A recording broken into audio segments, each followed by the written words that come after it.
Well, they say, Joy, you should never overreact to game one of a series. It's easier in baseball because sometimes you just have a great pitcher and nobody can hit him. But in basketball, first game of a series, Spoelstra's a great coach. He'll make changes. But there are two big issues for the Miami Heat, and I don't see these two issues changing. One, they're falling apart. Dragic is hurt. And number two is this is a bad matchup. Let's just start with Bam Adebayo, Miami. He's a nice young player, averaged 16 and 10 in the regular season. Against Boston, he looks like a great player. He averaged 22 a game. This is who he is. No, that's who he is against Boston, guarding Daniel Tice, where he can concentrate and be much more profound and dynamic on the offensive end because he doesn't have much of a defensive assignment. Now Bam has to guard AD and occasionally LeBron, which will mean more fouls, sap more energy, and he will not be the offensive player he was in the Boston series. This matchup is not changing. He's a kid. He's 23. LeBron and AD are not kids. They're going to go after him the entire series and should, because it will take his offense away. This is a problem. The Lakers' front line is huge. 6'10 AD, 6'10 Dwight Howard, 6'9 LeBron. They can bring in JaVale McGee. They are big and long and powerful and veterans. Miami's front line is 6'7 Duncan Robinson, who's a perimeter player, 6'6 Jay Crowder, and 6'9 Bam, who's a baby. They're going to have to play guys they don't necessarily want to play in this series. This matchup issue, Bam is a good young player. He averaged 16 a game. That's what he is. 22 against the Celtics, a very small team that scores most of their points on the wing and in the backcourt, is a different matchup. Boston was a very good matchup. This is a very bad matchup for the Heat and Bam. Here's the other thing. Dragic is now hurt. Oh, brother. And Jimmy Butler can get you 30 a night, but you're going to have to score 110 to 115 to win this series. Let's make it a math problem. Take out Jimmy's 30. Who's giving you the other 80? Because Bam's not dropping 22 a night in this series. He'll be down to 15, 16, 17 because his defensive assignments are going to be so rigorous. Can you imagine waking up? Who are you guarding tonight? LeBron and AD, and you're 23. So the issue is Dragic is hurt.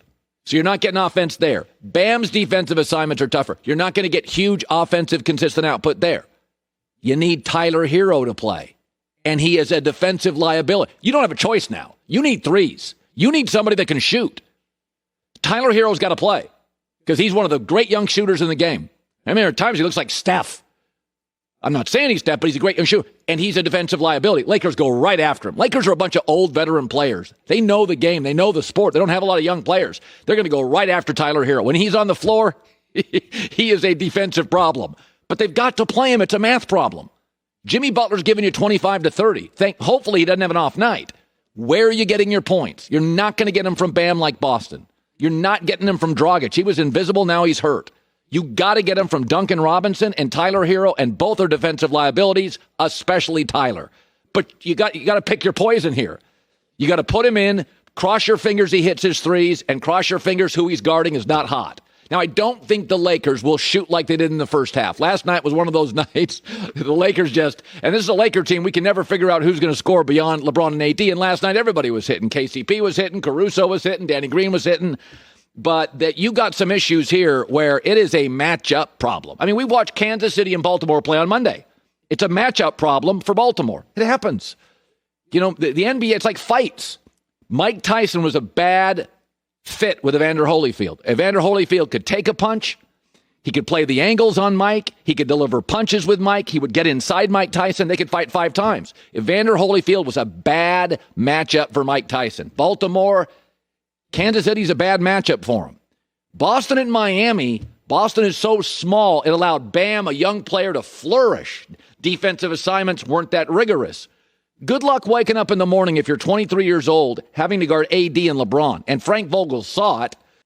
Just keep pounding the ball to Anthony Davis, force Bam to have to guard Anthony and LeBron. It'll suck points away from his offensive game, and it's a problem. Here's the other advantage to the Lakers.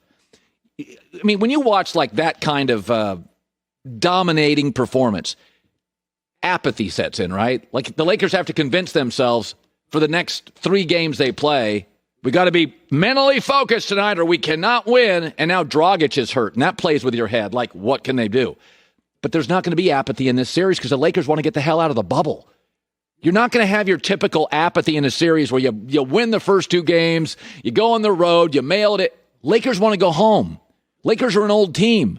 Lakers guys are married. Lakers guys got kids. There's going to be no apathy here. They want to get the hell out of the bubble, go back to Los Angeles, to their cribs in L.A. with beach views and their girlfriends, their wives, their I don't see a sense of an apathy, which is always a problem when you have a game 1 blowout, is you have to now convince the veteran team, these guys are really good. That was an aberration. I guarantee you the Heat. Now, I don't think the Lakers will shoot that well. I think Spoelstra's a great coach. I still think Miami wins a game or so in this series. But the matchups and now the mounting injuries, I think Miami's in trouble. I think they're in trouble. Jeff Van Gundy is an excellent broadcaster. Really good. Very good coach. People are rumored he's going to go to the Clippers. But, there's always the LeBron and Michael debate. And, people tend to romanticize the past. So, a lot of people think, everything was better in the 90s. I don't happen to be one of those people. I think NBA players are much better now. Everybody can shoot. You go back to the 80s and 90s, you'd have 5 guys on a roster that couldn't shoot, 2 or 3 starters that couldn't shoot. Everybody now can shoot. 7-footers can shoot. The game's much more skilled. Anthony Davis is 6'10". He can ball handle. He can shoot it. He can defend.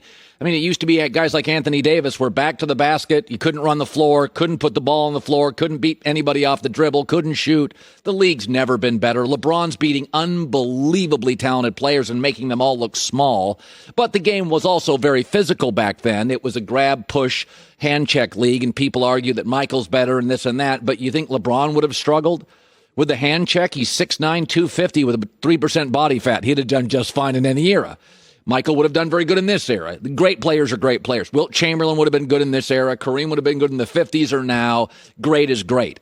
But Jeff Van Gundy made a real point about the whole LeBron-MJ debate. I watched Kareem. I'm old enough, I watched Kareem at the very end. He was hobbling up and down the floor. You still couldn't stop the skyhook. There was a play before half. It didn't count with LeBron James. Let's roll the tape. This looks like a pitcher that's still throwing 99 miles an hour. It looks like a running back that's still rushing for 1,700 yards. It didn't count, but look at LeBron. Year 17. Good hell. What is that? It's not close. Kareem and MJ were broken down. LeBron's not even close to the end of his career. He's got 3. He'll start next year as the best player in the league. And if he's not, he's 2. So it's a whole different ballgame. Portland, Houston, and Denver, all 3 series. And by the way, this one too. What's the big question? Who can guard LeBron? Nobody on Portland could. Nobody on Houston could. Nobody on Denver could. And nobody. Jimmy Butler can give it a run, but you can't have Jimmy Butler guarding him for 38 minutes. If Jimmy Butler's got to work, he's going to be one of your only scorers for Miami. Who can guard LeBron? That is the question now. This is he's the best player now. He'll be the best player at the start of next year. And the one thing is that LeBron is more adaptable than Michael. Michael was the killer and the scorer, but he worked with one great teammate and one great coach. LeBron's worked with Bosh and Kyrie and D. Wade and Kevin Love and Anthony Davis. And LeBron's much more adaptable. He's much less rigid. He's gotten 5 head coaches to the finals. He's worked with multiple systems and multiple teammates and multiple old guys in multiple cities. Michael, think about it this. If they were not basketball players, if LeBron and Michael were CEOs, Michael would be the CEO that came to a company, rebuilt it, and hit it out of the park, then got burned out and quit.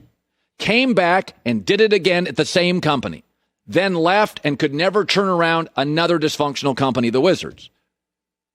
LeBron would be the CEO that entered a company, built it up, but felt he didn't have the personnel to really crush it. Went to Miami, crushed that company. Went back to the old company he couldn't win a title with, crushed that company. Moves to L.A., crushes that company.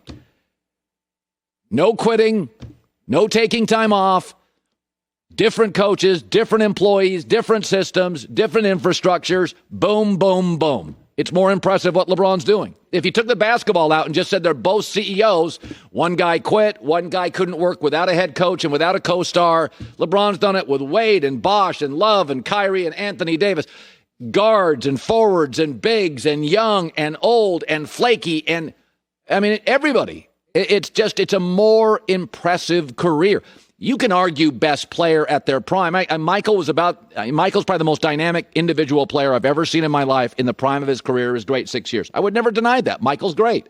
But adaptable, the ability to work multiple level systems coaches, I don't think there's anything close to LeBron. And that play at the end of the half, I just laugh watching it. I'm like, that's a guy still throwing 99 on the corner. That's not a pitcher. That's 99 miles an hour if you're a Major League Baseball pitcher in the series.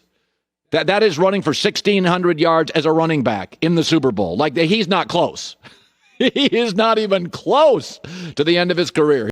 Hi, everybody. Thanks for watching. Subscribe here to get the latest from the show.